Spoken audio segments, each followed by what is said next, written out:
Hello, lovely soul! Kumusta po kayo? Lagi ko po kayong pinagdadasal na sana ay maayos ang inyong kalagayan, lalo na ang inyong mga kalusugan, at sana po is I am praying po na lahat ng mga pinagdadaanan nyo sa ngayon is malampasan nyo. Okay po? So, gaano po ba kayo kadalas na magdasal, lovely soul? Tinatanong ko po ito sa inyo ngayon kasi ang video po for today is the miracle of your prayer. Okay? So, tandaan nyo po na kapag magdadasal kayo, hindi naman na kailangan na lumuhod kayo or yumuko pa or hindi na kailangan na ganito pa kayo. Okay? Kasi po, ang pagdadasal is maaari nating gawin kahit kailan nating gusto at kahit saan pa ito. Okay po, lovely soul? Kasi, pwede mong kausapin ang Holy Spirit anytime nga na gusto mo, and lagi itong handang makinig sa'yo. Okay po, lovely soul? So, kapag nagdadasal po kayo, is ini-invite nyo nga yung Holy Spirit sa buhay nyo. And ito po yung nagsisilbing comforter mo, nagsisilbing counselor mo, nagsisilbing strengthener mo kapag nawawalan ka ng lakas, pinapalakas ka nito, nagbibigay din ito or nagiging advisor mo din ito, okay, and nagiging encourager mo ito. So, kapag nawawalan ka ng pag-asa, kapag nagdadasal ka, is nai-encourage ka nito, okay, encourager. And kapag nagdadasal ka rin po is nare-restore nito yung soul mo. 'Di ba? Kapag nakakaranas ka ng sakit is nafi-feeling down ka.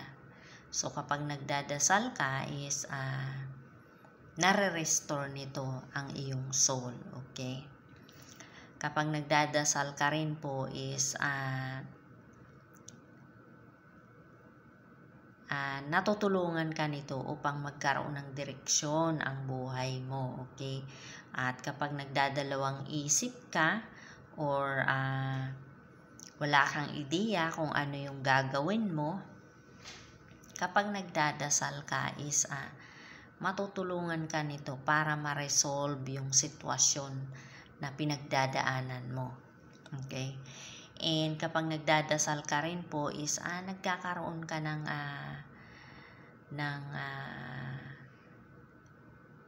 awareness o yung better sense of self mo, okay? And kapag nagdadasal ka is lalo kang napapalapit sa ating Creator, okay? And mas nakikilala mo yung sarili mo, okay? Na-overcome mo yung mga hassle o yung mga nararanasan mo na hindi maganda sa araw-araw, okay? So, kapag nagdadasal ka is nadidiscover mo yung sarili mo. Okay po, lovely soul? And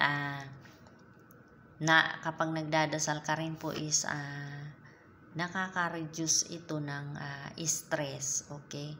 Lalo na kung ikaw ay sa pamilya mo, nag-aalaga ka ng magulang mo na matanda na, okay? Or kung nag-aalaga ka din ng yung mga special child, yung may mga special needs, 'di ba? Or di naman kaya is nai-stress ka sa mga nangyayari sa paligid mo. So kasi kapag na-stress po kayo is bumababa yung energy nyo, di ba? And maaring magkaroon ka ng fatigue. Okay? So kapag nagdadasal ka po is opportunity mo ito para magkaroon ka ng sariling time para sa sarili mo. Yung me time, okay? And ito yung time na masasabi mo kay God lahat ng gusto mong sabihin, okay? And of course, kapag nagdadasal ka po is maganda ito sa iyong puso, okay? Hindi lang po ito yung makakalmado yung puso mo, kundi pati yung magiging stronger yung heart mo. So hindi lang po sa physical or hindi lang sa physical, pati sa mental, pati sa iyong pag-iisip kapag nagdadasal ka is maganda ang idinudulot nito sa'yo.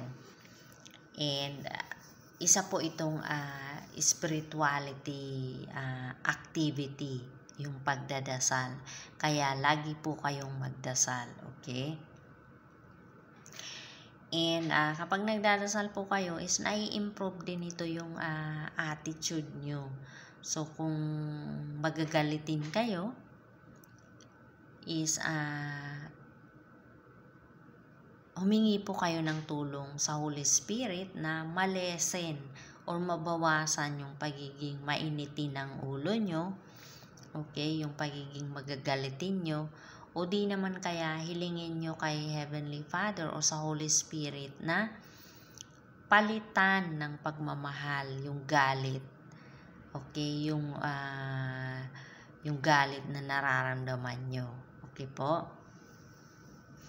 And kapag nagdadasal po kayo is nai-express nito yung gratitude. So magiging kumbaga lagi kayong magpapasalamat. Okay, kapag lagi kayong nagdadasal. And despite doon sa mga nararanasan mo sa buhay mo araw-araw, kapag nagdadasal ka, maiisip mo na marami pang mga bagay na dapat kang ipagpasalamat. Okay?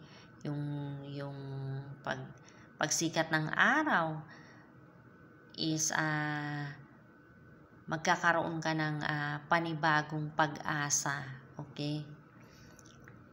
So marami kang mga bagay na dapat ipagpasalamat, yung mga puno, yung mga halaman na nasa paligid mo, 'di ba? Makita mo na lahat kulay green. Kumbaga yung kasiyahan na nadudulot nun sa kalooban mo. And yung sunset, 'di ba? Sabi ko nga yung sunrise is kumbaga magkakaroon ka ng panibagong pag-asa. So yun yung mga bagay na maaari mong ipagpasalamat. Yung kahit marami kang nararanasan at na hindi maganda, and kinabukasan nagising ka pa, isa na yun sa pwede mong ipagpasalamat, di ba? And yun nga, sabi ko sa'yo, kapag nagdadasal ka is nabibigyan ka nito ng pag-asa. Kasi lalo na kung marami kang nararanasan na hindi maganda sa buhay mo, syempre nawawalan ka ng pag-asa. So kapag nawalan ka ng pag-asa, nawawala yung ability mo na mag-isip ng maayos, 'di ba? And kapag nagdadasal ka, maaaring maisip mo na kahit na ganun man yung mga bagay na nararanasan mo sa ngayon, is alam mo na darating ang araw na magiging maayos din ang lahat kapag kumbaga let God and let go. Okay? And of course, kapag nagdadasal ka is magiging mas madali sa'yo ang magpatawad or humingi ng tawad, 'di ba? Kasi kapag nagdadasal ka, mas mararamdaman mo yung or mangingibabaw yung pagmamahal. So kaya magiging madali para sa'yo ang magpatawad doon sa mga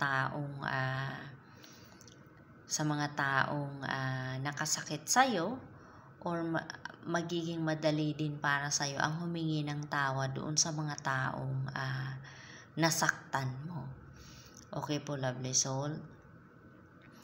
And ang pagdadasal po is